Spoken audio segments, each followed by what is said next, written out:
Yo, yo, yo, Bridge the Gap fans, the boys is back. Now, for those of you that may be wondering, where's AJ at? AJ is here, but we wanted to introduce to y'all some new stuff. So, AJ, come on to the screen for the BTG fans. What's How up? you doing, my dog? How you doing? How you doing, man? Man, living. It's another day. I'm excited. This is new. We got some new toys. Man, I'm loving this, man. We was talking about this off the air, all the things we could do with this. We got a lot of exciting things. I know we've said that in the past. Oh, we got a lot of exciting things. No, right This now is you exciting. guys about to see a glimpse of a lot of the stuff that we have coming.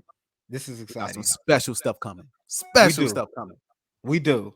We got a lot of special stuff coming in the future. Right now, I can't wait to see what the future of BTG looks like for us. But as you know, as always, we got a lot to talk about. We've been going for a minute, man. We've Oh been going for a man, minute. KC, it's up to you. Do you want to tell the folks why you've been gone, or you want to keep that private? No, Well, I can well, tell them. I had COVID. I had COVID. okay, I okay. came across with COVID. Um, if you're not vaccinated out there, or if you think, man, COVID is it's nothing to play with. Put it that way. I've also had it before, by the way. I It's think I nothing told to you, play with. Casey. You I've had did it tell me. before. It Lost the is. taste, smell, all of that. It's not a game.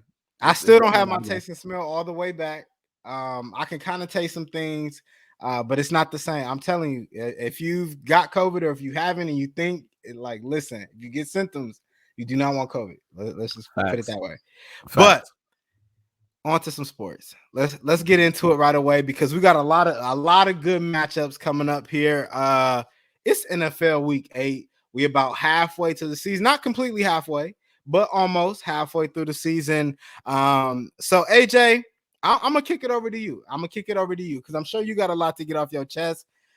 And I know we'll probably get into this, but as an Eagle fan, it's probably been a rough start to the season for you, but there's still plenty of time to turn this around. So let's start it with week 8. Let's get right into the matchups. AJ, what are your thoughts, or what are some week 8 matchups that stand out to you? Well, KC, it's quite a few. I'm not gonna lie to you. It's quite a few matchups that stand out to me. The first matchup that stands out to me right away, the Packers and the Cardinals is gonna be a good game. Now we know Alan Lazar has COVID. He's not playing or came into COVID tracing. I believe that's what they call it. He probably won't be available. We know Devontae Adams won't be there. He won't be available. We're gonna see what Aaron Rodgers can do without those receivers. We're gonna see what Aaron Rodgers can do without the best receiver in football.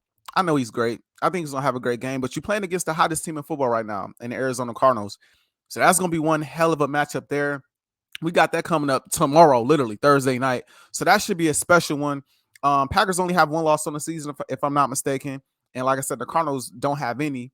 Another matchup I'm looking forward to, the Colts. Now, interesting enough, Carson Wentz has improved.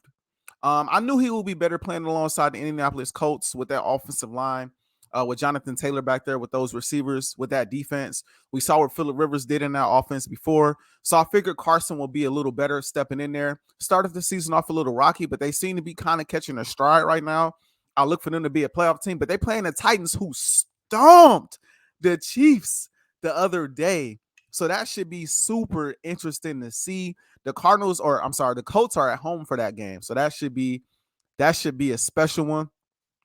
KC, I will bring up Philly, but they playing the Lions. There's nothing to talk about there. And Philly has looked like an absolute dumpster fire. Honestly, it's frustrating for me, KC, because in all honesty, I don't think it's completely on the talent that is being displayed on the field. I think a lot of it has to do with the coaching. That's just me. When you don't run the football, you put Jalen Hurts back there and make him drop back in the pocket and throw the ball 30 to 40 times when we know that's not his game, it's going to be hard. I think the defense is better than what they're given credit for. Yes, when you going up against the Raiders, hey, you're going to have to score points at some point, right? The defense can only do so much. You're going up against the Chiefs, at some point you're going to have to score points. It's going to have to happen. You're going against the Dallas Cowboys right now, another hot team in football. Hey, you're going to have to score points because at some point they're going to put points up. At some point, yeah, they're going to put points up, and it's going to be hard to match up with that if you're not also putting up points. So that's something to watch out for. And the last matchup that I personally want to just touch on really quick, Cowboys versus Vikings is going to be the game of the week. Talk I to him. think that'll be the game of the week. I think that the Vikings right now, I think they're a very underrated team. I know they haven't started off the season the way that they wanted to, but they still have some elite receivers. Kirk Cousins right now is playing out of his mind. And I mean out of his mind. So he's playing elite football at the moment, just really doing this thing. Obviously, the Dallas Cowboys on offense is just stellar. It is what it is. They got superstars all across the board. A top 5 running back, a top 5 offensive line.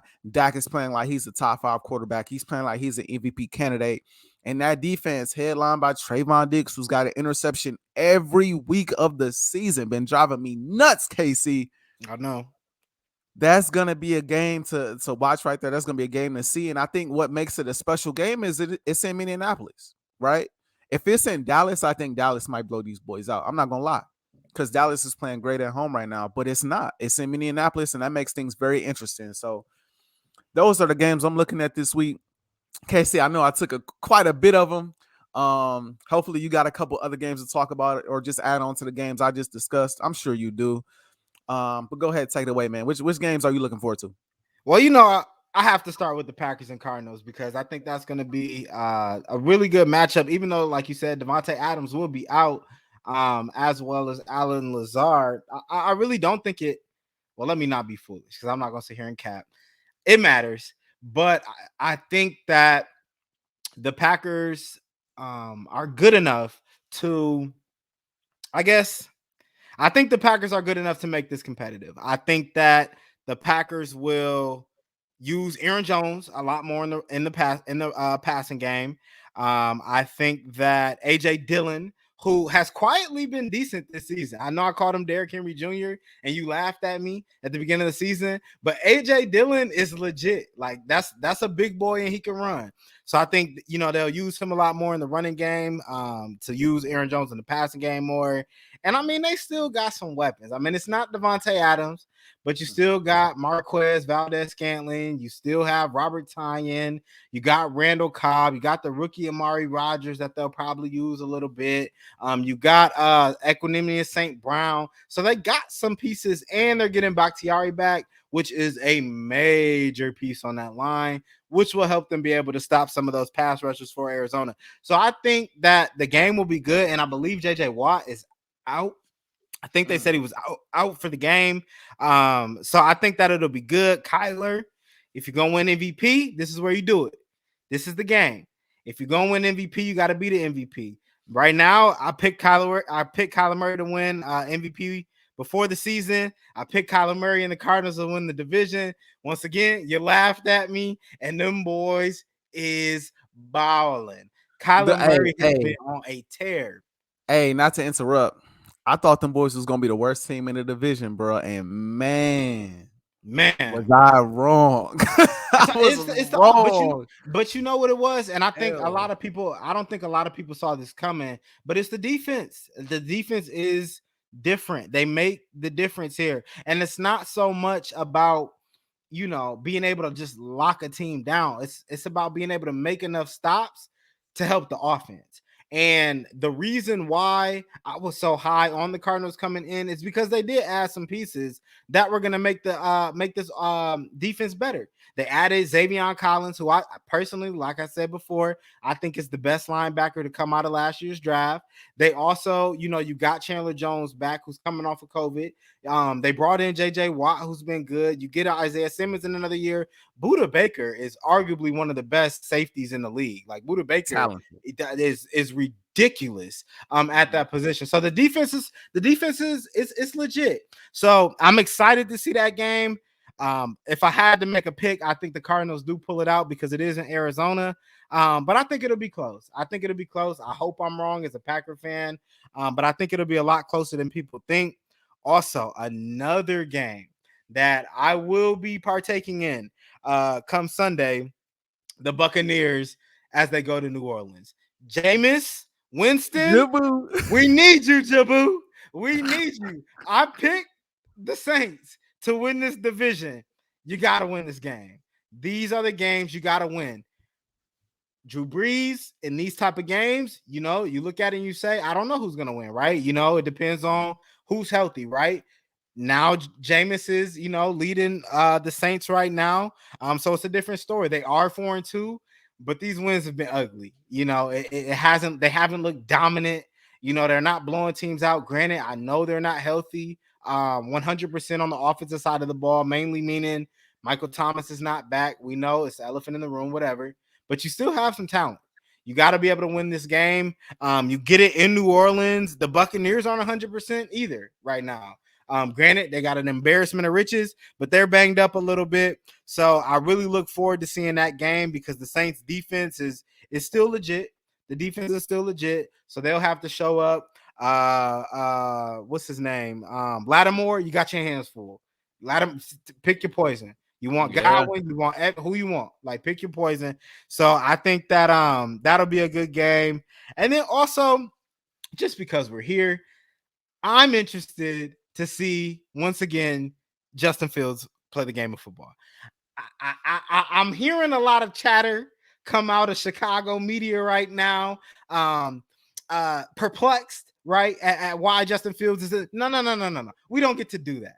If we don't get to do that, Chicago media fan, we don't get to do that, Ajae. We're not going to sit here and we're not going to blame external reasons for why Justin Fields is not seeing success.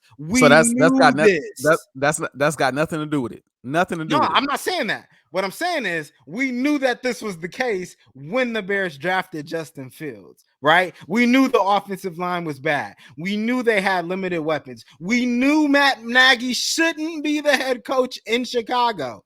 We knew this. We knew the defense was okay. It's not the same defense that went and got Khalil Mack a couple years ago and was dominant. We knew all of these issues, and we still decided to put Justin Fields in the game. I said before the season, I said before the season started, I said right after the draft, the Bears are going to find a way to mess this up. Like this is just who they are. And now we're sitting here eight weeks into the season, and I don't even know if Justin Fields is truly developing because he can't throw the ball. He has no time to throw the ball because the offensive line is terrible. They have no semblance of a running game. There's nobody to throw the ball to outside of Allen Robinson. Like, the Bears look like a dumpster fire, and now they're going up against a 49ers defense that this is a must win for them. So I think that'll be a good game, and I think we'll see Fields struggle for another week.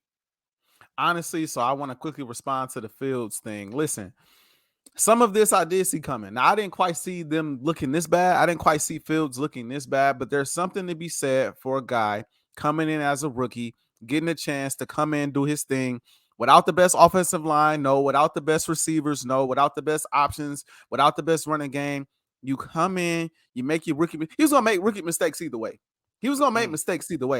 But get the mistakes out of the way early. Now you know exactly what you're working with if you're Chicago, right? You know exactly what you're working with.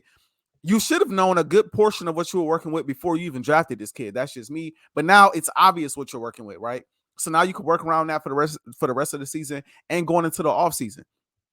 The Chicago Bears, for the most part, have fumbled this opportunity so far with Justin Fields. And again, I've said this before when we were on air before, and I'll say it again. I understand.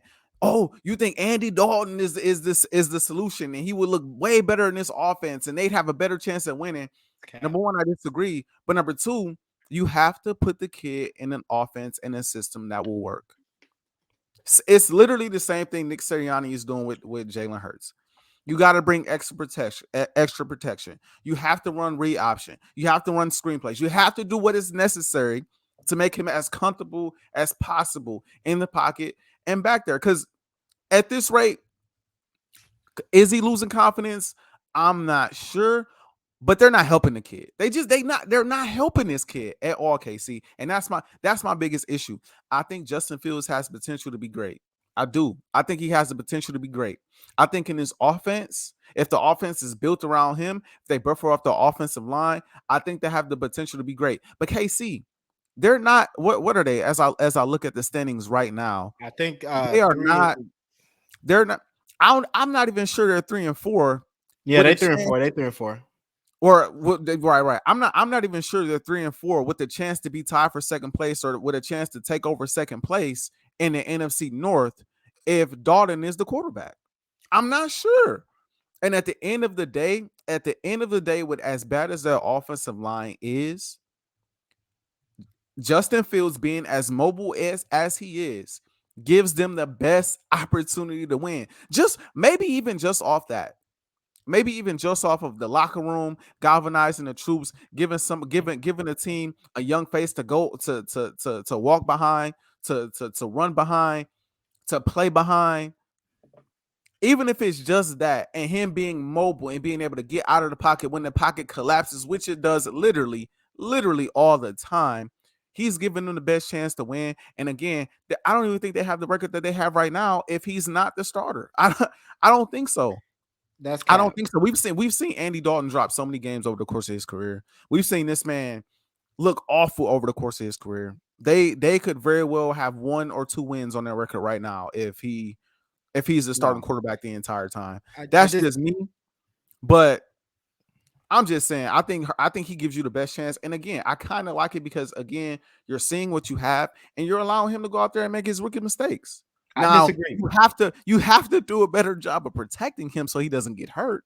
But KC, even if they didn't start him this year, right? And they started him next year, the offensive line isn't going to be repaired in a year. You know what I mean? It's I not. disagree. You don't think so? You don't think the offensive line could be repaired in a year? Yes, you Or go out and you you spend money. you think the offensive my bad? You think the offensive line could be repaired in 1 year? Yes, absolutely. I think the offensive line can be prepared in 1 year because one, they're going to have a high draft pick. So, because this team is garbage. Two, you can go out, you can spend money. This is still Chicago. They have money. This is a major market. Three, you can get rid of Matt Nagy as a coach and probably, matter of fact, just get rid of the entire coaching staff and then bring in a new coaching staff that has competent, like you said, they bring in mass protection, but I don't even think it comes down to that. Like I get that you want to bring in mass protection to protect Fields, like that's cool, but also you don't even have the pieces to protect Fields anyway. So like mass protection isn't necessarily gonna help this team because bringing in mass protection just means you have one less person as a skill position out there on the field. So I guess I mean, but you still have extra time in the pocket though. That's the whole point. Like to do what? honestly, To throw the it's who? more important. It's more important for him to have that protection than it is to have that extra skill player on the field. It's False. more important, bro. I disagree. I think it's That's more where I important disagree. because what's the point of having that skill player on the field if you can't get the ball to him because you have no time to throw, bro? What's the point of protecting if you ain't got nobody to catch the ball? They got Allen. They got Allen. And his Get career. You know open. what? I don't feel bad for Yeah, Allen he out Robinson there because he somewhere. spurned the Packers when he had the opportunity to come to Green Bay. But listen, I feel bad for Allen Robinson because his career has been on the down slope. He thought he was coming to Chicago and to do something, and nothing has happened. So I feel bad for Allen. But listen, I get it. I'm not saying that the Bears have they don't have Bill Belichick, a head coach. I'm not saying they have the best offensive line. I'm not saying they have the best skill positions. But all I'm saying is we knew this was going to be the issue. We knew all of these problems exist when they drafted Justin Fields. And I sat there and I said, the Bears will probably put Justin Fields in this season with this garbage team and he will learn nothing. He's not learning anything. You mentioned they're not protecting for him so he doesn't have time to throw. So he's not getting the repetitions, being able to go through his progressions. So you don't think he's learning anything right now, bro? Like No. nothing. You don't think? No. Come on, KC, No. bro. What does he You learn? don't think? What does he You don't learn? think? Tell You don't me. think? What does he You don't learn? think? You don't think he's learning a little bit more about pocket presence, a little bit more about No. how quickly you need to get the football out at the NFL level. You He don't think he's can't get the learning? ball He out needs to anyway. slide. Like you. By the way, that hit that he took against Green Bay, I think it was last week, where he was sliding to the ground, and I don't know who hit him. I don't know if you saw it, but somebody literally smacked him as he was sliding. Was typical Green Bay Packer and he got football. up and he looked confused. Typical He got dirty up and he Green didn't Bay know where Packer he was. football. I mean, but he was slot. But again, it goes back to my point. Those are rookie things that you learn. You learn a little bit more about pocket presence. You learn a little bit more. You can't eye down the receiver that you throw on the football to, right? You learn that. You learn I got to get the ball out a lot quicker at the pro level. These are things that it was necessary for him to learn anyway. And it's better to learn it when you're back there behind center opposed to learning it with a clipboard in your hand. Because even if Not you learn it with a clipboard in your hand, you still gonna go out there and try it on the field because you don't know. For example, he was preseason. I mean, the game, it feels slow to me. It feels slow to me. It felt slow to him on the bench too. Then he get out there in the game and it's okay. This ain't so, but that's that. my point. that learning curve is gonna happen at some.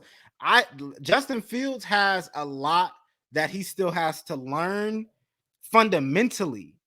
It's not just about getting the game reps and experience. Fundamentally, Justin Fields is not where he needs to be to lead an NFL team. He might have the intangibles.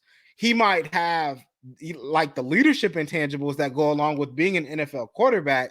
But in terms of fundamentally sound, whether it's your footwork, whether it's being able to recognize, break down, go through progressions, all of that, Justin Fields isn't there.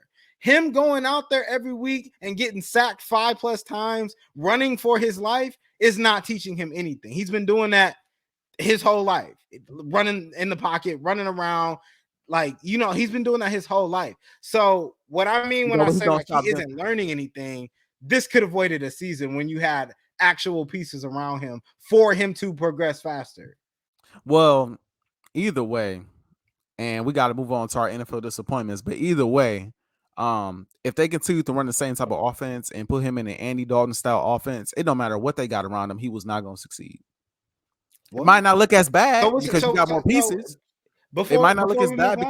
But before we move on, so what do you think? So what offense does Justin Fields need to be in? Like, what should he be in? What would make him successful with this team? He should be in the offense. He should be in the offense very similar to Lamar Jackson. Very similar. That's not ridiculous. The exact same. Not That's the exact ridiculous. Same, but very similar. That's ridiculous.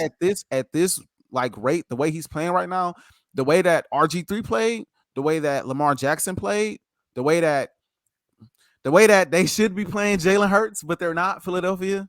That's the way that the Chicago Bears should be playing Justin Fields at the moment. That's ridiculous. The best way to go because you can't make him drop back and throw the football from the pocket because you just don't have the time. You got to run the ball like crazy. The Bears didn't draft crazy read option. If they do that, the Bears might go 0-17. If they do that, the Bears will go 0-17.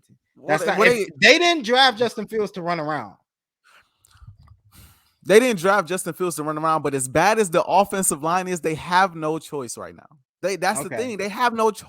They have no choice, bro. So let's run Justin Fields, who's had injury issues in the past. Let's run him 20 times a game.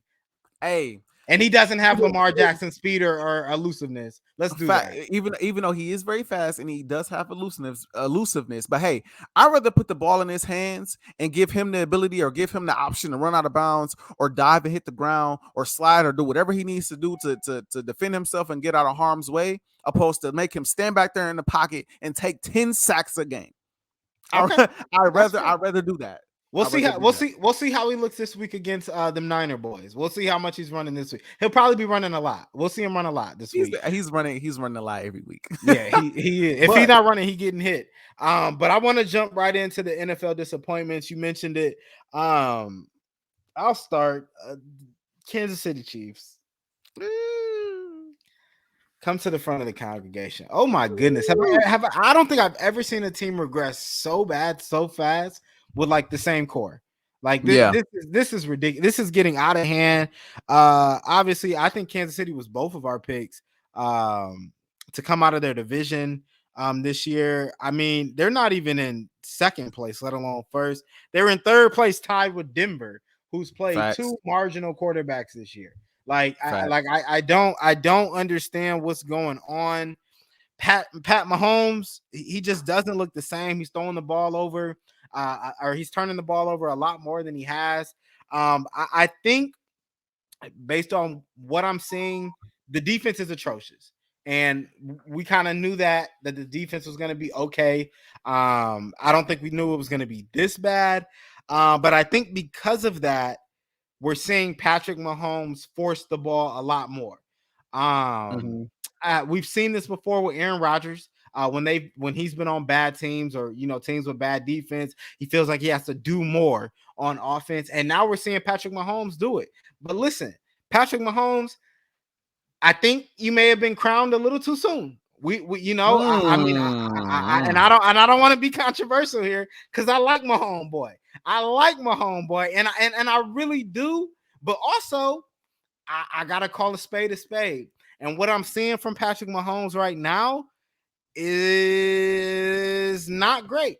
And I don't know if it's just, a slump from, going to three straight, AFC championship, two Super Bowls.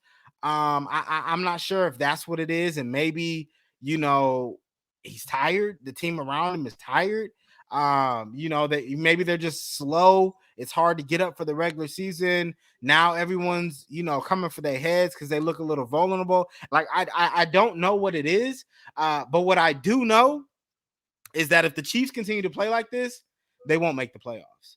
And looking at the team that they have offensively, I can't excuse that. I can't excuse that because I saw Aaron Rodgers do this for the better half. I would say probably 3/4, maybe even more of his career, play with very garbage defenses and still make the playoffs and still put up great numbers and still lead the Packers to win in arguably a better division. The Bears, were competitive at times. The Vikings have been competitive over the years. The Lions have always been garbage, but for the most part, the division has been one of the better divisions in football. So to see Patrick Mahomes now in that seat, you have Travis Kelce and Tyreek Hill in that offense. Arguably a top 5 receiver and a top 3 tight end. There's no excuse. There's no excuse. You want to blame the defense, but at the end of the day, like that offense last week got embarrassed by the Titans, which was my upset pick, by the way. Who the Titans had were the upset pick last couple of weeks, and they've been handling business. But you got embarrassed by a Titans defense that hasn't been great. So I look at the Chiefs right now. I look at Mahomes. I don't want to say he's been crowned too soon, but let's pump the brakes. Let's pump the brakes. We know how hard it is to win in this league. And now we're seeing the league kind of catch up to what Andy Reid and this team has been able to do. So the Kansas City Chiefs, you've been a major disappointment this year so far. Casey, this might not be popular. But I'm going to say it, man, because I think this is something that should have been done a while ago. My disappointment so far this season, after the season that they just had last year, my disappointment is the Pittsburgh Steelers. That is who my disappointment is. They're sitting at 3-3. I believe they're number 3 in the division, number 3 or number 4. And I actually have 2 teams in the same division, actually, because the Browns are actually a disappointment to me too. But I think the Browns are in a better position than the Steelers because the Browns know what they have, and I feel like they are not afraid to make a move if necessary. The Steelers, though, it's time to let Ben Roethlisberger go. Facts. It's time. Listen, I know the man's a 2-time Super Bowl champion. I know the man is a Hall of Famer, one of the best quarterbacks to ever play the game of football. I know the man's talented. He was a great player. But at this point, he's struggling to throw the ball from the pocket. He's nowhere near as mobile. He's injury prone. And in a division where you got to compete with the Browns, who have a stellar running game, a great offensive line. Baker has been shaky, but I expect him to be better, right? In a division where you have the Baltimore Ravens with Lamar Jackson, who is playing lights out football. Last week was rough, but we'll talk about that another time. Playing lights out football. In a division where the Bengals, Joe Burrow, and that boy Jamar Chase. Yes. Credit to KC because he called it to start the season. I was big on Devontae Smith, and Devontae isn't having a bad year, but he ain't having a year like this boy Jamar Chase. He is lighting it up. The division is too stacked. It's too stellar for you to stay for you to stand packed. The defense is going to be the defense, right? But offensively, now you got Najee Harris back there. You just lost Juju Smith-Schuster for the year, right? You have to at some point make a change at quarterback. It has to be done, right? You ride this season out, cool. He's back there. It is what it is, right? But I understand, a lot of vets and a lot of Hall of Fame quarterbacks, a lot of Hall of Fame players in all of sports, right? Organizations, they want to ride that out. We want to send them off the right way. We don't want to push them out the door. You got to push his old ass out the door. Yeah, it's I'm time. sorry. Move up in the because they're not finishing number 1 or number 2 in this division. It's not happening this year. It's going to be between probably the Ravens, and so long as Joe Burrow is healthy, it'll probably be the Ravens and the Bengals. Right? The Steelers probably don't make the playoffs this year, and I know that's saying a lot because Mike Tomlin is that dude as a head coach. I don't think the man has ever had a losing season, right? But at the end of the day, I don't think they make the playoffs this year, right? Move up in a draft and draft a quarterback. It's time. It's time. Heck, I don't know if the man's available from what I'm hearing. He's not on the NFL exempt list, right? He is only looking to waive his no trade clause for the Dolphins, which is weird to me. I don't know why he wants to go play for them so bad. But if you can make a call to Deshaun Watson, could you imagine Deshaun Watson in that offense with those weapons, with that team, and with Mike Tomlin coaching? Could you imagine, KC? Right? You gotta move in it's time to move in a different direction. Imagine if you have a young rookie quarterback in there that's balling. If you have Deshaun Watson in there at quarterback, if you went out there and grabbed Cam Newton and started Cam Newton right now over Ben Roethlisberger, I think you might have a better chance at winning football games. Now, that might be a stretch because I'm a Cam fan, so that might be a bit of a stretch. But all I'm saying is Ben is not the guy. And coming from last season, where we just saw this team was undefeated for the vast majority of the season, Ben looked good last season. I'm not going to lie. He looked great. But come in the playoffs, come postseason time, and towards the end of the season, he looked rough. He looked every bit of his age. And I said right then and there, KC, I don't know if I said it on air or just to myself, but I said right then and there, KC, Ben's done. He's done. And we're seeing more of it this year. It's time. It's time. And then really quick, the Browns, I think Baker will be better. I'm hearing a lot of people saying Case Keenum should be the guy out there, and he might be better than Baker, this, that, and third. I don't really know how I feel about. I don't really know how I feel about that. I know a lot of people aren't big fans of Baker Mayfield. I understand. I think Baker Mayfield just having a rough year so far. It's weird because he was doing good last year without Odell, and I think that if Odell is just too much, you need to trade that man to another roster. I'm just saying. You trade that man to another roster, bro. Because honestly, you hurting yourself and you hurting Odell. You hurting his legacy. The man getting like 2 catches a game. You know what I'm saying? Every time I look up, he got 2 catches, 22 yards. It seemed like it's the same. 2 catches, 22 yards. 2 catches, 25 yards. That's not Odell. And the game I went to, we didn't talk about this on air. The game I went to where they played the Vikings in Minnesota, Baker was missing Odell on so many plays, Casey. I don't know if you saw that game. He missed them deep. He missed them short. He missed them on screens. I mean, he missed them on every play there is. And it's only a matter of time. I don't want to be that guy in the media that's like, oh, Odell's going to be a disgruntled receiver, because I hate when people, box receivers into that box when they're really not like that. But I ain't going to lie. If I was Odell, I will be disgruntled right about now.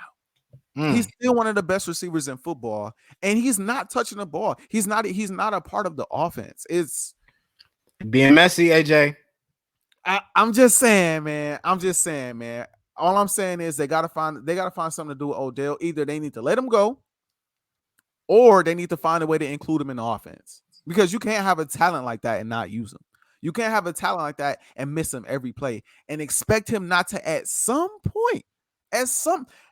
point, you got to hear Odell. I don't know if you saw last game. Last game on the bench, he was looking like Giants Odell for a split second. He wasn't knocking down no field goal, kicking post or whatever, but he was looking a little upset. That's all. And I love Odell, so that's all I'm gonna say. That's all I'm gonna say. So that's interesting that you say the Browns. I think this is what I think is going on in Cleveland. The Browns are not bad. I don't think Baker is necessarily bad. I mean, his stats this year have been garbage, like it's just absolute terrible.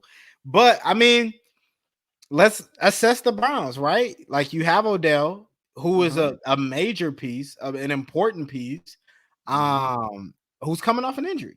The Browns didn't necessarily get a lot of time, or I should say, Baker didn't necessarily get a lot of time with Odell because he got hurt last season.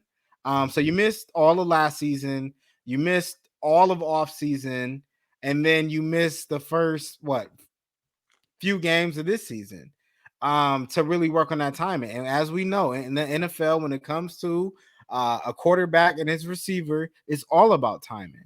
And that timing just clearly isn't there. I don't know if it's miscommunication. I don't know if it's just a timing issue, what it is, but it's clearly not there. So you got the whole Odell piece. You look at the beginning of the season and you lose Jarvis Landry, who's on IR. So now you're trying to work in Odell and you lost Jarvis Landry, and now you lost Nick Chubb and Kareem Hunt. So I think the Browns, don't get me wrong, Baker hasn't been great.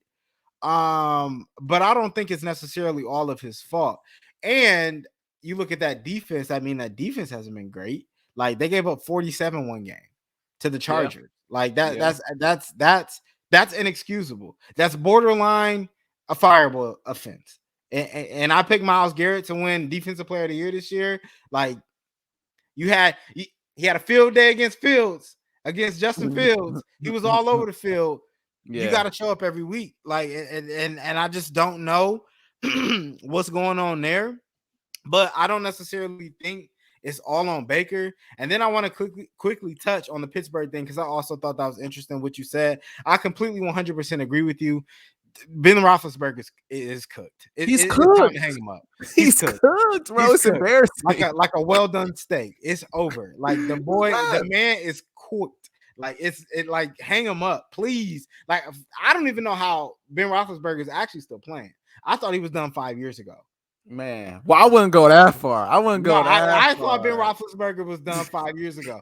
Like every season after like 2016, and I saw him go out there. I'm like, damn, he's still in the league. Like he ain't retired yet. Like and then like, because sometimes you miss news, right? Like stuff just gets thrown. So I'm like, nah, he ain't retired. He's still out there. He going in for another training camp, another NFL season. You mentioned last year they started 10-0, and it was all downhill from there. It's like he hit the wall, and I don't know. Like Ben Roethlisberger, he's not Brady. You know what I mean? He's not Rodgers. He's not Breeze. So I think the end is here. And if you're a Pittsburgh fan, I agree. Go up there, try to get you a quarterback. But also, I would be knocking on the door of Green Bay come this offseason. And I know if you're a Packer fan, you don't want to hear this, but I'm here to tell you that business has to be done.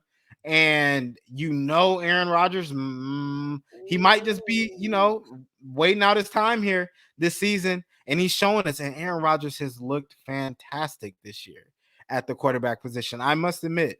And if I'm Pittsburgh, hey, I got a lot of pieces I can offer you. You mentioned Juju. Yes, he's hurt.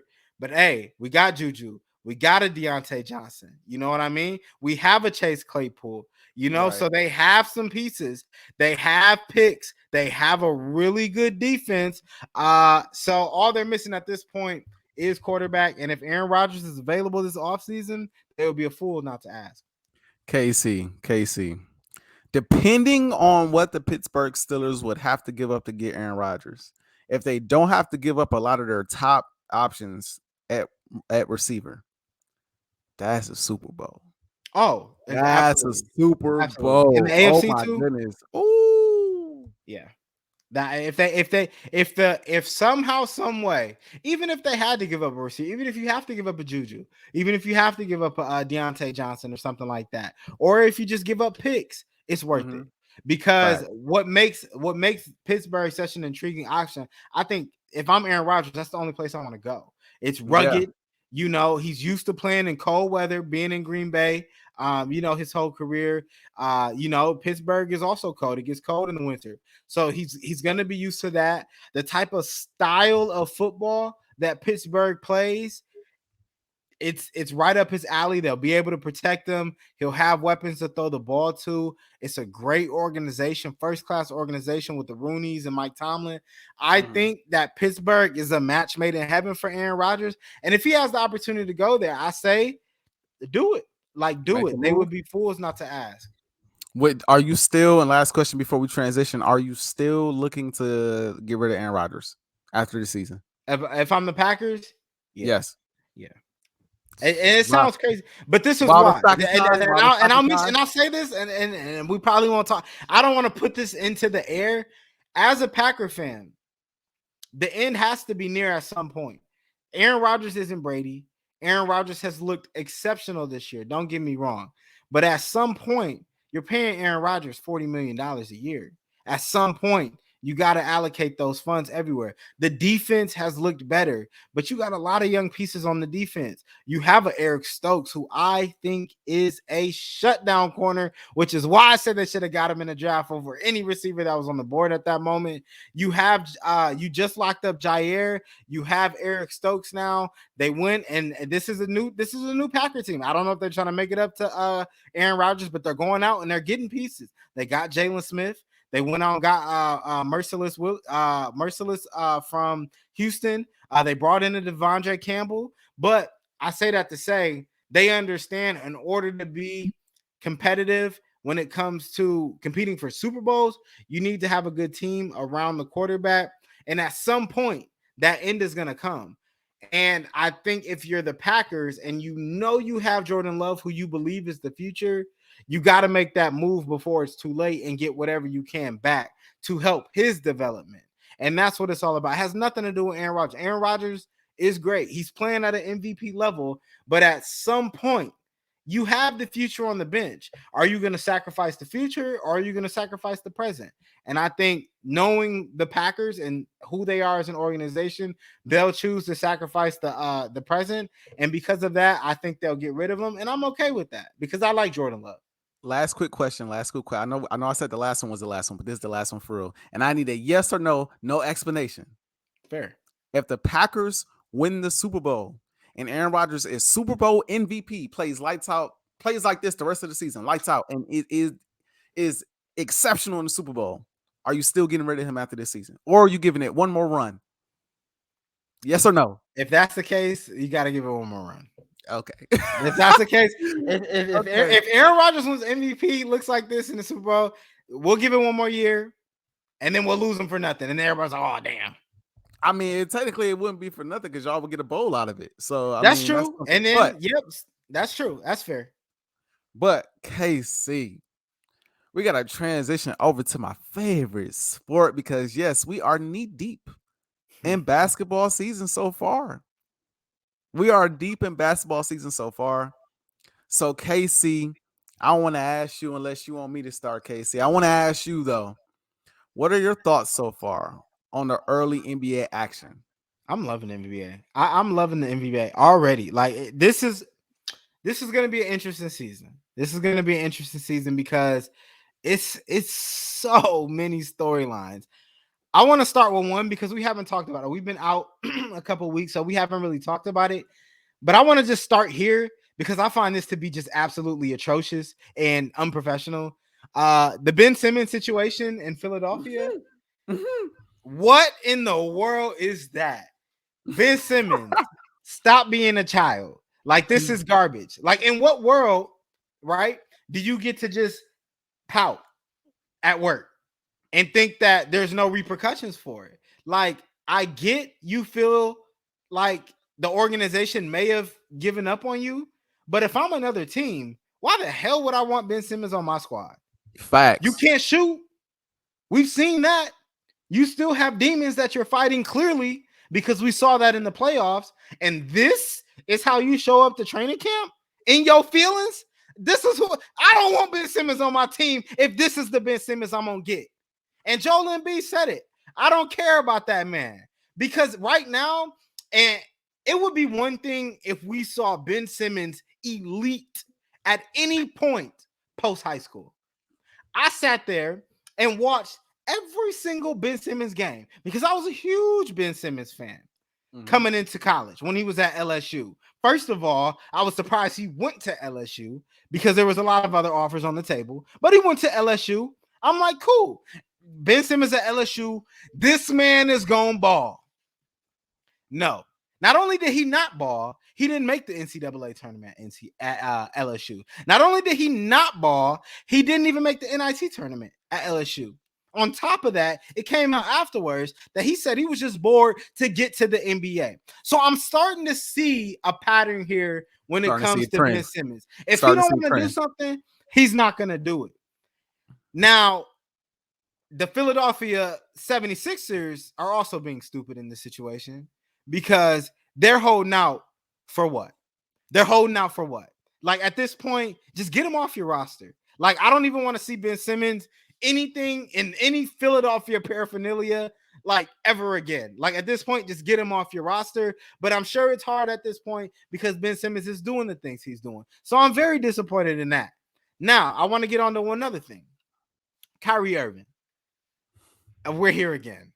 We're here again. Ooh, he about to get spicy. He about to get spicy. Again. We're here again, Kyrie.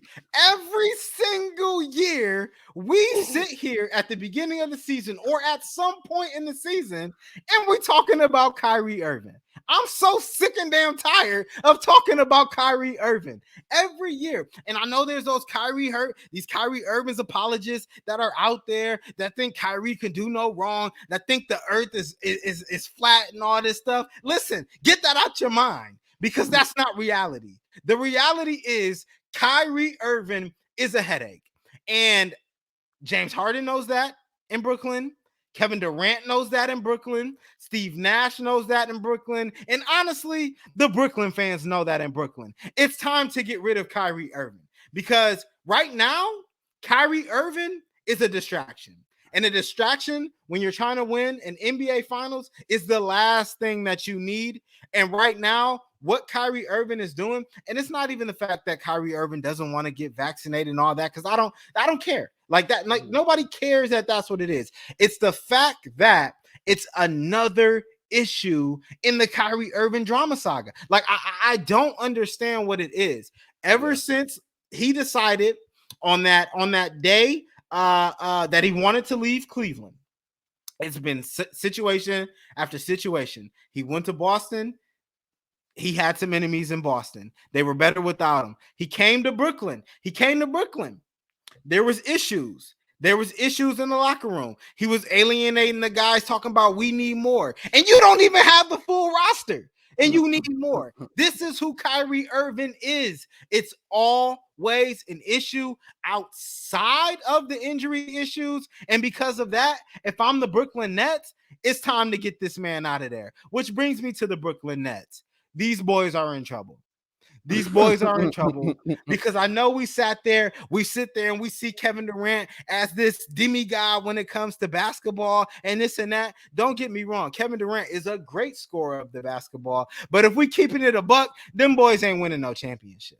Because the roster I'm seeing right now, I don't care if you got 3 Kevin Durants. They can't stop nobody. And James Harden, I don't know what's wrong with him right now, but he can't shoot the ball. So, I don't know about the 3 Kevin Durant's comment, but that's no. If they had 3 Kevin Durant's, they'll win. They'll win the championship. But I get what you're saying. But this team is not looked, and I know a lot of people are probably surprised, but let's not act like James Harden and Kevin Durant played a whole season last year. Like, they both were hurt at times. They didn't get a chance to really play together. This team is still learning each other. The problem is now Steve Nash has to coach.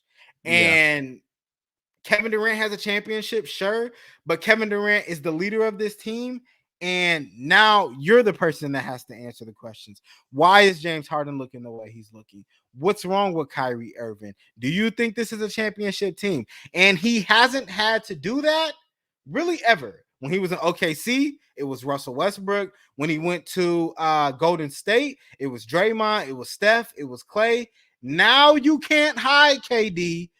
And right now, if I had to say, the Brooklyn Nets are in a whole lot of trouble. And I know we're recording this live, but they're down by 11 with 2 minutes left to the Miami Heat. I think this might get ugly in Brooklyn. I'm not too concerned about Brooklyn because I expect James Harden to play better. I think that's the biggest issue. I think that's an even bigger issue than Kyrie Irving right now. I think it's Harden. Harden is playing terrible. And he's playing terrible basketball because he's not getting the calls he's accustomed to getting. I've said this about James Harden before. James Harden, when he was first playing in Houston, he wasn't the guy that was going driving to the rack looking for fouls every play. He wasn't the guy that was doing step back threes, kicking his feet out, looking to get fouls every play. That wasn't him. He was a overall great offensive ball player that used every tool in his arsenal to get a bucket, not to draw a foul. Over the past couple of years, that's all he has been doing. He's been living at the free throw line. Can't do that no more in today's NBA. The NBA saw the Olympics. They said, oh, no.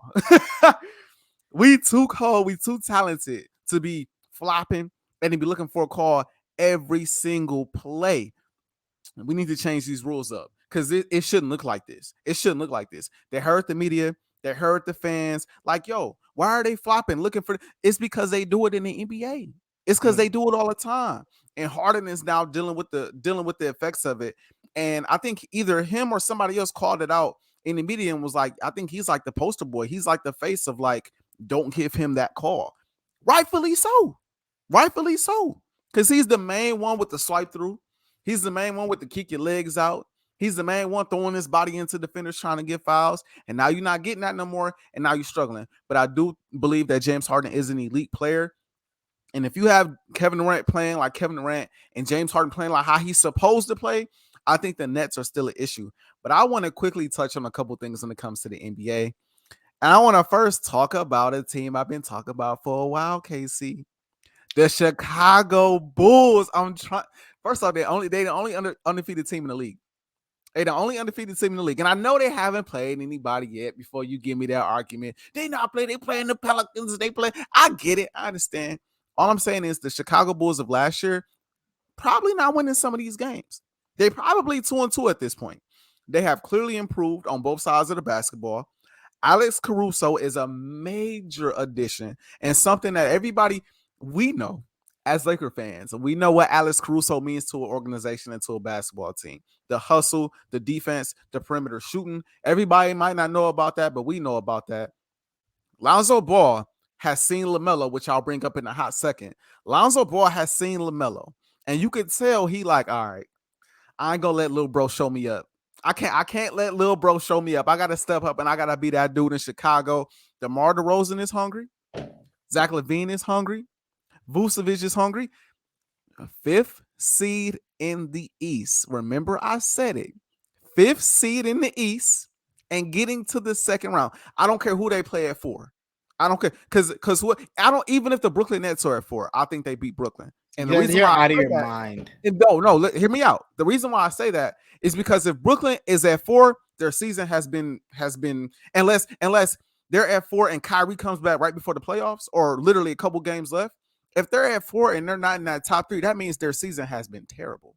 That means they have not been the team that we expected them to be. And that means they are vulnerable to a first round exit. That's just me. That's all I'm saying. I think the only teams that are safe from them is Brooklyn if they're playing like Brooklyn and they're in the top 3, and the Milwaukee Bucks. Outside of those two teams in the East, I think any other team, and the Hawks are a wild card. They're such a wild card to me because they were in the Eastern Conference Finals last year, but I don't know how to feel about the Hawks. I just don't know how to feel about the Hawks right now. I just don't.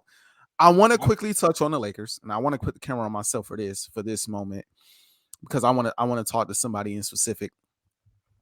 I know he's not watching. I know he's not watching, but one day he'll see this. LeBron, my dog. You gotta stay on the floor right now, man. You gotta stay on the floor right now. You was out all pretty much. Well, I won't say all last season. You were out a vast majority of the season last year with this ankle injury. He re-aggravates the ankle injury. He's out tonight. He was out the night before. It's scary, Casey, in my opinion. And it wouldn't be as scary if LeBron was still young. LeBron is an older cat now. He don't bounce back from these injuries like how he used to. And to see him go down, first off, if you see I wish I had the clip up. And for future episodes, we'll be rolling clips as we're talking about some of this stuff. But if you guys see the injury, see the play where he got hurt, the man looked like the ankle was barely touched. Casey, did you see the play? It looked like the ankle was barely touched. And I know when you sprain your ankle or you break an ankle or anything like that, any kind of slight movement that's awkward can re-injure it or can re-aggravate it. But my goodness, it looked like he nicked his ankle. It looked like he tapped his ankle when he hit the deck. And I thought, we've all seen LeBron do this before. We've all seen him drop like a ton of bricks and then get up and finish the game and be fine, right? He finished the game, he looked fine. Now he's missing the next 2 games. And I know it's precautionary, all this other stuff. I get it, but it does not, as a Laker fan, make me comfortable. It just doesn't make me comfortable knowing it was the same ankle of last season. Anthony Davis, you are 7 feet tall. I know they say 6'10". I know they say 6. I say you're 7 foot. You're 7 foot. You don't need to hit the deck every time you score the basketball. You're too big for that. You're too big for that. Half of your injuries come because you're hitting the deck every time you score, whether it be a jump shot, whether it be a layup in the paint, whether it's a dunk. AD is the D Wade of 7-footers. The man is always on the deck. And I don't understand. I don't understand. Right? The other night, he dropped like a ton of bricks again. Game went into overtime. Who are they? The Spurs. They were just playing the Spurs. And apparently he banged knees. He's playing tonight. Cool. So obviously the injury is not bad. Whatever it was just whatever. But it's like, golly, like, we gotta do a better job of taking care of our bodies in LA. We do. And I don't want to come at Bron, because I know Bron is he spends millions of dollars on his body every year. I understand all that. I think AD put in extra work on his body in the offseason. I understand. But when you're getting hurt every other play, AD on the deck, AD be on the deck hurt for at least 10 seconds every game. Fact. We're watching Laker game right now, but I guarantee you he on the deck probably as I speak right now for 10 seconds, holding some part of his body. Come on, man. Or Winston. It's the most frustrating thing ever, and we're way too early in the season for that. We ain't even halfway through the season yet. And I guess it could be a positive thing, because if it happens early, he has time to come back. But this isn't the year for that, because we need to have as many players in the offense and on our roster right now as possible, so that so that we can get that chemistry down. Because right now, adding Russell Westbrook, it's an experiment. And Russ is a dog. I like how he's been playing so far. Had a rough first couple games, but he's turned it up as of late. But we need everybody healthy so we can get this chemistry down. Because come postseason time, I'm not trying to hear no excuses. We are stacked. We are loaded all across the board. I know a couple players supposed to be coming back pretty soon. I know we missing Wayne Ellington, Kendrick Nunn, Ariza, Nunn. I know we missing a lot of different pieces, but it's still THT. But like, we just need everybody on the court healthy and whole. The Hornets, you brought them up on Twitter. I want to bring them up again really quick right now, and then I'll pass it back to you because I think you have something to say. That boy LaMelo. Oh my gosh, the kid is special. He's legit. I said it last season, and I guess, I don't know, I expected him to take a step forward this season, but I didn't expect him to look the way he's looking so far. The man looked like he probably an all-star this year. He looked like he all-star this year. Especially, and with Kyrie Irving not playing, he could easily take Kyrie Irving's spot in the all-star game potentially. With the way this man has been playing, a dog, facilitating the basketball, shooting the ball effectively from the perimeter. You could tell his team is excited to play with him on a day in, day out basis. I think they're 3-1 right now in the Eastern Conference. The Hornets are a team to look out for. I don't think they'll be better than the Bulls, like you said the other day. But the Hornets are special. LeVar Ball, he told us all. He told us what was coming. The Ball brothers, I know it's very, very early, but the Ball brothers are at the top of the East, and it's actually wild to see.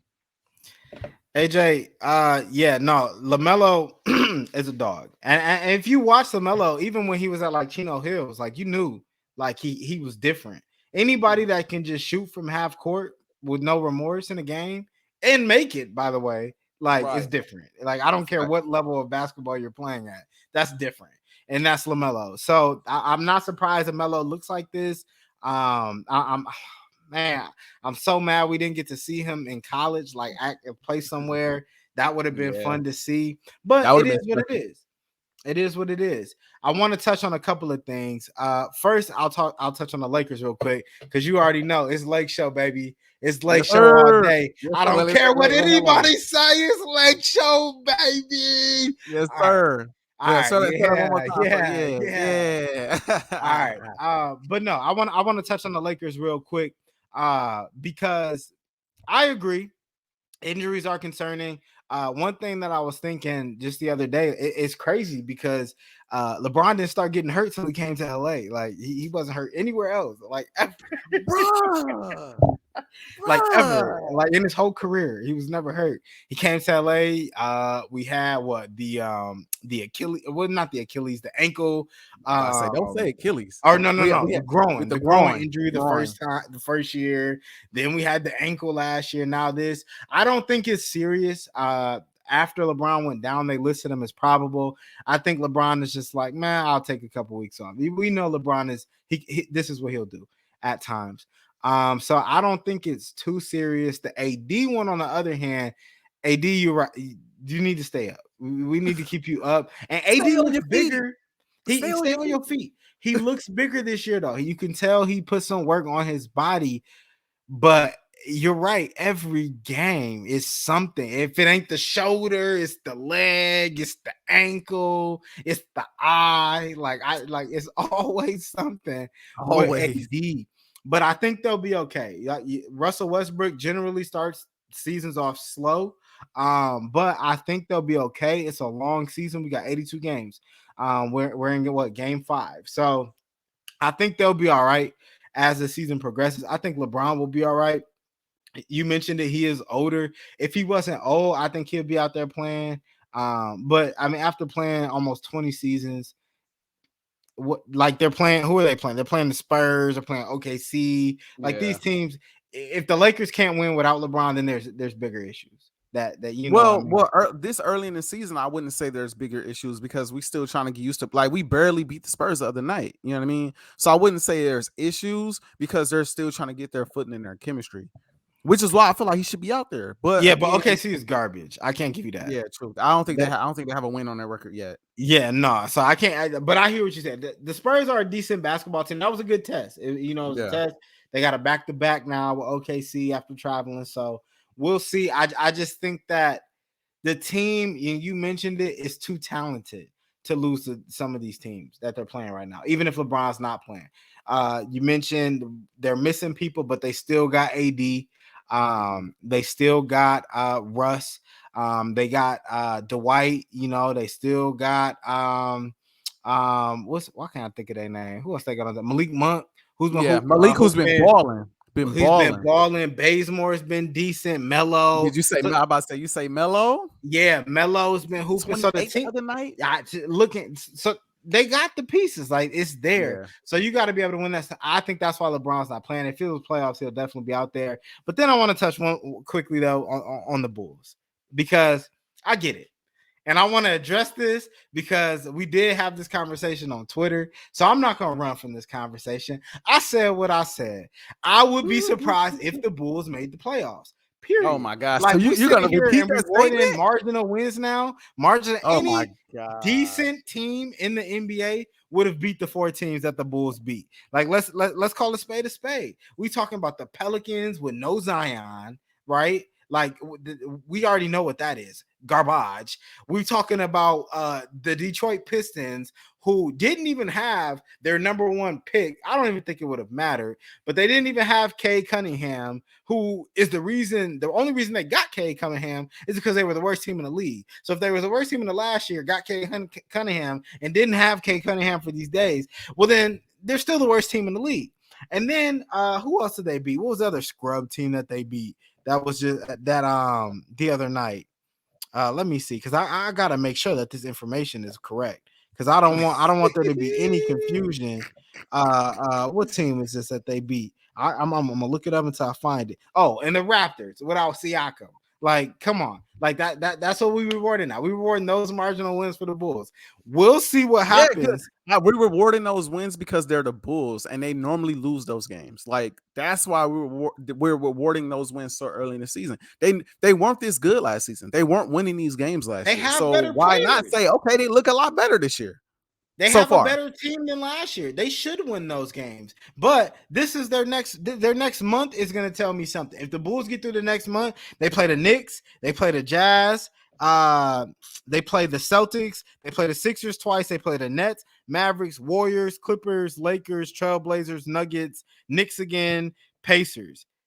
If they can get through that, then I'll be like, okay, you have a point. But I think we're going to see some regression to the mean here. I think they'll lose the majority of these games. And by Christmas, they'll probably be outside the playoff hunt looking in. Now, the X factor in all of this is Zach LaVine. Because Zach LaVine is a baller. I'm not going to sit here and be disrespectful. Zach LaVine is a dog. I like Lonzo. I like Lonzo coming in out of UCLA. I've been rocking with Lonzo for a minute, but Lonzo is too inconsistent. And I said this before, and I'll say it again. There's one game, he'll have 20, 30. There's another game he'll give you 5. And you'll be like, this ain't going to work. That's the difference between him and LaMelo. LaMelo's going to go out there and ball and hoop every single night. Lonzo, he takes some nights off. And because of that, I think I'm not as high on the Bulls as you are. I agree. Caruso, wonderful addition. Vucevic, wonderful trade last year. But I'm just not as high. I have to see it. And I think I'll see it over the next month. Like I said, if they can get through these games, sure, I'll get it to you. But yeah, I just think that the Bulls, I'm not as high on them as you are. I just want to it's okay. See, it's okay. It's okay to come down off that.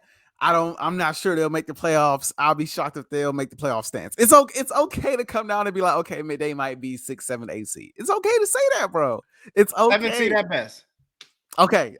I'll take that. So that means they'll be in the play-in tournament, which means they could be a 10 seed going into the playoffs in the play-in game if they do it again like they did last year. So it's not gonna happen. But we'll see. At the very least. At the very least, they'll be in the postseason. I know that. The last thing I want to quickly say before we move on to our last quick topic, and we'll wrap it up really quick. And I wanna put this on the screen before I say it. KC, Steph Curry will MVP this year. Okay. I'm gonna say it again. Steph Curry will be league MVP this year. They are another team that has been balling. Actually, I think I said the Bulls are the only undefeated team. I think the Warriors are undefeated as well, if I'm not mistaken. Yeah, pull up the standings really quick. Yeah, the Warriors are also undefeated.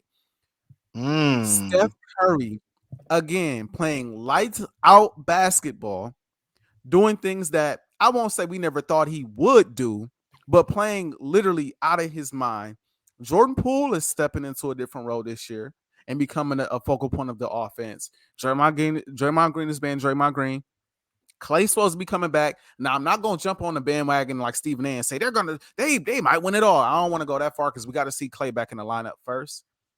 But Steph, if he could get this team to the postseason and be a high seed in a tough Western Conference with Denver, with the Lakers, with the Clippers, with the Jazz, and with the Suns, and all these high-powered offenses, high-powered teams in that Western Conference, if he could get this team in the playoffs and be a top 5 seed, because right now it's very early, but they're looking like they could be a top 5 seed out there. If Steph can pull that off, Steph is easily MVP. I don't even think it will be that close.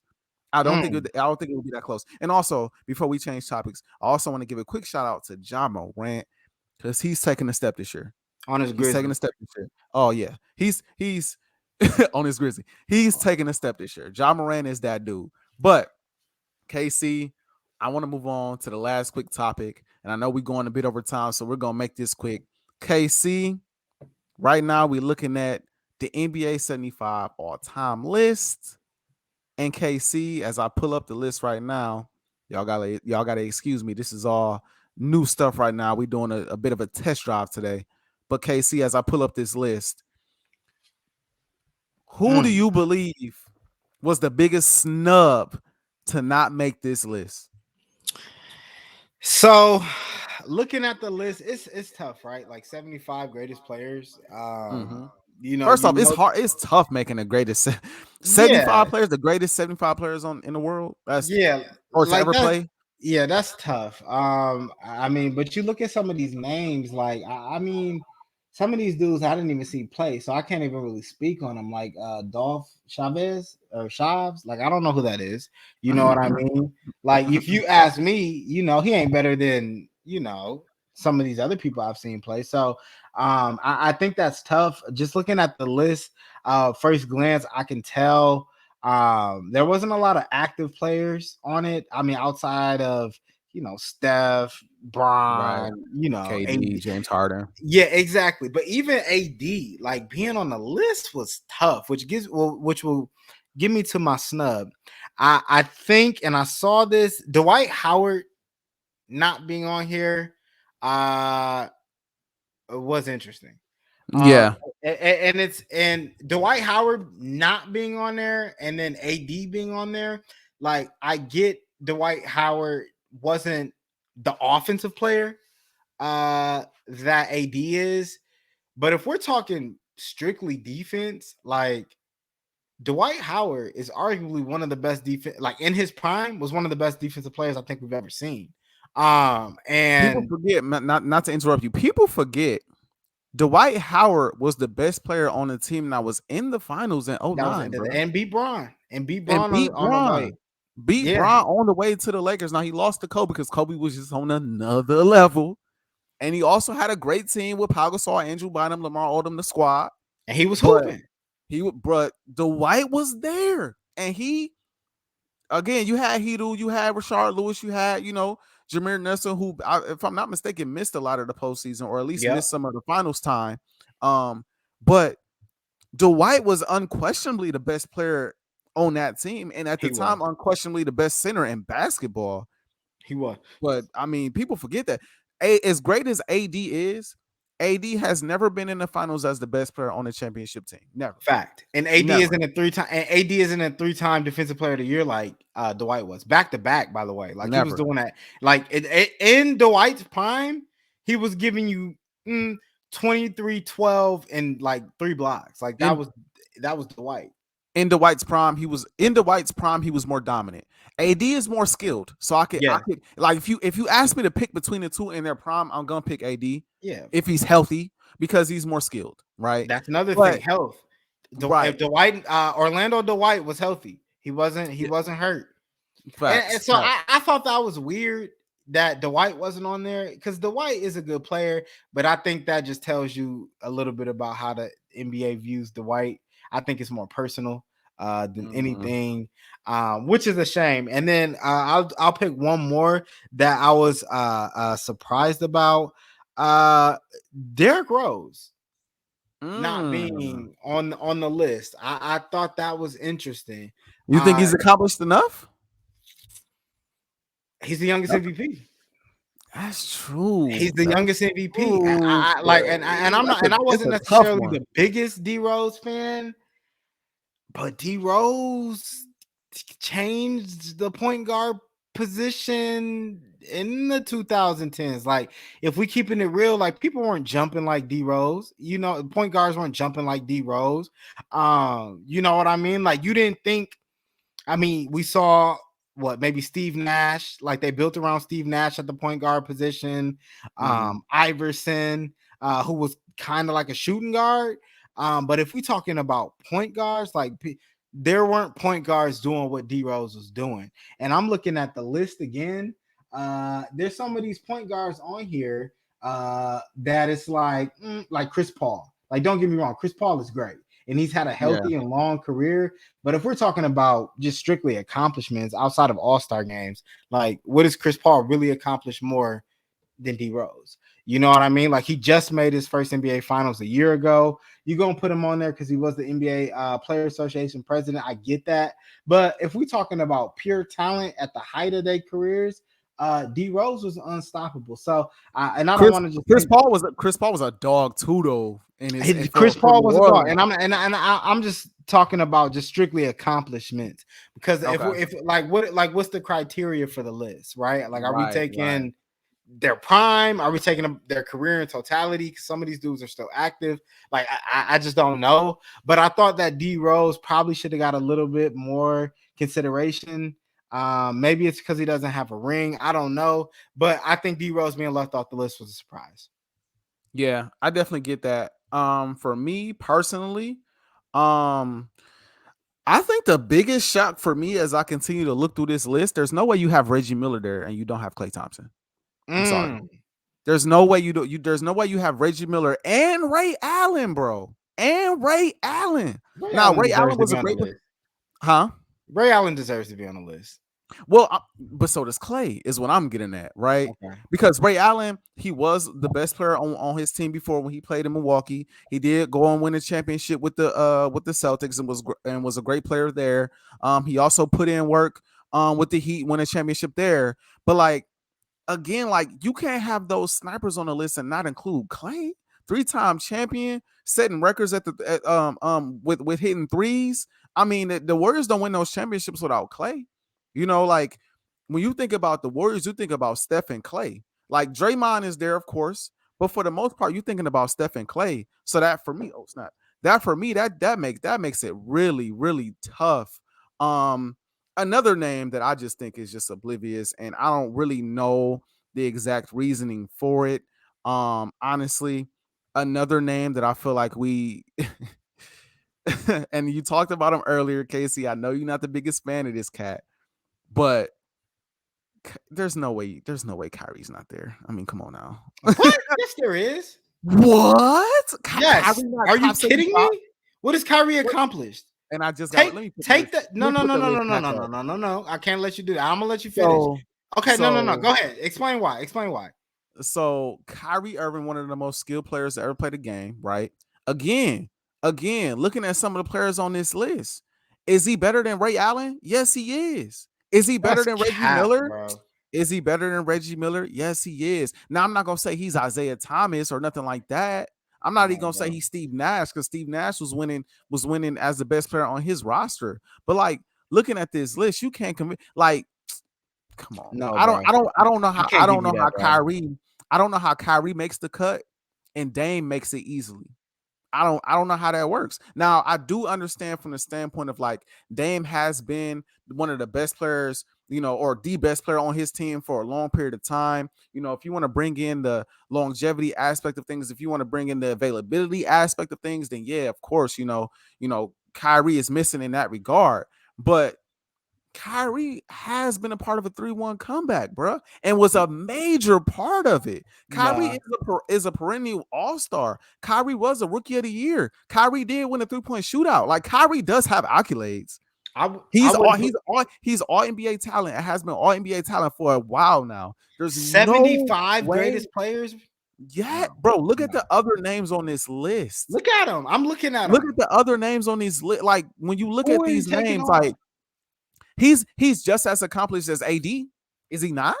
No. What? What? That's blasphemy, Casey. You know it. That's blasphemy. How is he more? How is he just as accomplished as AD? AD is an Olympic champion. What has AD done? He's an Olympian. So is Kyrie. AD has rings. He has one ring, just like Kyrie, with LeBron, just like Kyrie. My bad. I was counting this year. AD has a ring. That's real. That's real. AD has one. AD has one ring, but he also is an all defensive player. Okay, the defense, you got me. Hold on, bro. No, there's no way you said Kyrie should be on this. Like that's actually the most blasphemous thing. No, bro. Kyrie, take the LeBron years away. And I don't like to do this because you can't. But let's have the conversation because you say he should be on the list. Take the LeBron. If Dwight's not on this list, Kyrie shouldn't be on this list. But that we agree that Dwight should be there. I know, but what I'm saying is, if Dwight's not on it, ain't no way Kyrie should be on it. If Clay's not on it, there's no way that Kyrie should be on it. That's true. That's true. Let's take the LeBron years out. But Dame is there though. That's tough. But Dame is a dog. Dame is a dog. Like, no, I know you don't like it. Doesn't even matter. Some people dog. Like Reggie Miller. I agree with you when it comes to Klay Thompson and Reggie Miller. If you took Reggie Miller off, Reggie Miller is a Hall of Famer though, so it's kind of hard to do that. But if you took Reggie Miller off and you put Klay Thompson on, I wouldn't argue it. I wouldn't be completely sad. But Reggie Miller is also a Hall of Famer. At this point, let's keep Kyrie will be. I don't even know if Kyrie's a Hall of Famer. Oh my God! This is not blasphemy. Why are you being so blasphemous? This is not blasphemy. Bro. Let's take the LeBron. Hold on. Put the camera on me because I'm dead ass right now, bro. Bro, at the end of the Bro, at the end of the day, I gotta get this off my chest, bro. I gotta get it off because this is cap, bro. Let's take the LeBron years away. What has Kyrie Irving accomplished? Take the 4 years he played with LeBron away. What has he accomplished? Rookie of the year. He's still all NBA. He's still a 3-point shootout champion. I think that's about it though. You know who else won Rookie of the Year? Didn't Blake Griffin win Rookie of the Year? His first year is Blake Griffin top 75 player of all time? Has he been all NBA? He's been in when he was in LA, yeah, a couple times. Bruh, I know you don't mess with Kyrie, bro. No, I know you don't. I absolutely believe what I'm saying right now, and this isn't even just how my feelings towards Kyrie. First off, skill wise, it's no question. Sure, we can agree there, right? Sure, yes. Okay, skill wise. So if you was willing to give the nod to Derrick Rose almost off of skill because he don't have that many accolades, right? He's the youngest MVP ever. What are we talking about? That's the one accolade he has though. He has no other real accolades. Like there's one MVP every year. He's won MVP every year. No, I'm saying there's only one MVP every year of the NBA season, and he's the youngest to ever do it. Okay. I like how you try to say take the LeBron years out. You can't, bro. It's a part of his legacy. That's like saying that's like saying AD, right? Say AD's on this list. If you take the LeBron years out, AD might not make this list. If D Wade, if you take the LeBron, no. See, this is no. Let me finish. Okay, go ahead. Let me finish. D Wade will be on the list either way. That's a monster. But D Wade, he's not known as the same D Wade we know him to be if he doesn't have those 2 rings with LeBron. Chris Bosh, I don't know if Chris Bosh made the list by the way, but Chris Bosh isn't Chris Bosh without winning those rings with Bron. Like you can't take it off the man's resume just because he played with LeBron. And more importantly, you can't take it off his resume because he played with LeBron, because LeBron does not win that championship in Cleveland without Kyrie. No question. The way he played in the finals, the way he played throughout the playoffs, Bron gets to the finals because we know what Bron is about. But he ain't beating that Golden State team without that 40 from Kyrie, without that game winner from Kyrie. Like Kyrie was a major piece. If you replace Kyrie with Dame, LeBron wins a ring still. I don't think so. I think he wins a ring still in Cleveland. But the reason why I say take that out is because you can't put him on the list because of those years that he played with LeBron in Cleveland and then just completely dismiss the rest of his career. Because if you take Kyrie's years off that he played in Cleveland, the rest of Kyrie's career has been an average career. Like it's been decent. That's literally so you want to take the best part of somebody's career out and then say without the best part he's not. Of course not. If you take the best part of Dwight Howard's out, then he of course not on this list. If you that's like saying no, because Dwight Howard won a ring. Wait. That's like saying take out Derrick Rose MVP year. Take out his best years with the Chicago Bulls. Derrick Rose is an average player without the best years with the Chicago. And it was only 3 years, by the way. It was only like 2-3 years where he was that dude in Chicago. But Derrick Rose had and Kyrie shouldn't. Derrick Rose had injury issues. Kyrie Irving also had injury issues, but he's also had personal situations that have made him bounce from team to team. Before LeBron got to Cleveland, Kyrie Irving wasn't doing nothing. After Kyrie left Cleveland, Kyrie Irving ain't done nothing. There's no way he should be a top 75 player. Bridge the Gap fans, I just want to throw this in there, right? I'm gonna tell y'all what this is about. It's about 2 things. KC is trying to push a narrative. It's about 2 things. One, it's about the personal stuff off the court. We and him both know with all the stuff that goes on with Kyrie off the court, and it just honestly it diminishes his legacy a bit because the man's never available. Let's just be honest. The man seems to never be available, whether it be injuries, whether it be religion, whether it be vaccine, whatever it is, he seems to never be available. But the second one that he's trying to push, and he's not slick. He's not slick, Bridge Gap fans. I'm catching a minute right now. We know how KC feels about LeBron. It adds to LeBron's legacy when you bring up the fact that Kyrie ain't done nothing without LeBron. It adds to the legacy. No, that has nothing to do with it. I'm not even thinking about LeBron in this situation. It adds to the legacy. So believe me, I'm not. He can't fool me. No. Let's have this conversation with the BTG fans. You cannot take out the best years of somebody's career and say without these years they're not XYZ. Kyrie has been not fair for him. But Kyrie has done nothing without those years. LeBron is arguably the greatest player to ever play the game. What has Derrick Rose done without his MVP years? What has he done to make you think that he should be top 75? He's hooped. What do you mean? What has he done? He been He hasn't balling. been. But Derrick Derrick Rose is Rose, a real Derrick one. Rose, He's a real Derrick. one. Because this got me for real, like low key. Like, no, Derrick Rose is a He a real one. He's the real youngest one. MVP. That's only well, not really the only accomplishment, but I'm just saying, like Derrick Rose, he deserves some consideration to be there. Kyrie Irving playing alongside arguably the greatest player to ever play the game, and then every other place we've seen him, he hasn't looked great. How can I give you credit? How can I give you more credit? Like let's for real, like let's analyze it. Before LeBron got to Cleveland, Kyrie Irving was doing nothing after he went. Boston was better without him. Literally better without him. And then you go to the Nets, and the Nets have been better without Kyrie Irving, except for last season when he was hurt again, and now he's not even playing. So why would I say that he's one of the 75 best players to ever play the game? Is Kyrie Irving skilled? Sure. You know who else was skilled? White chocolate Jason Williams. But Jason Williams isn't one of the 75 greatest basketball players to play. I'm sorry, I can't give him that. Jason Williams was not, and I got his accolades up right now. The man was not an NBA champion. The man was not a 7-time All-Star. The man was never an All-Star game MVP. The man never was All NBA. The man was never all NBA third team, second team, or first. The man was never a part of the 50, 40, 90 club. He was never rookie of the year. He was never a part of the all rookie first team. These are accolades that should make you be on that list, bro. That these are all accolades that should say that you deserve to be on that list, bro. And the biggest one, as much as you try to take it out, is the fact that he's a champion and he did it in a champion. I can't take that away from him. But I'm just saying, outside of the 4 years he played with Bron.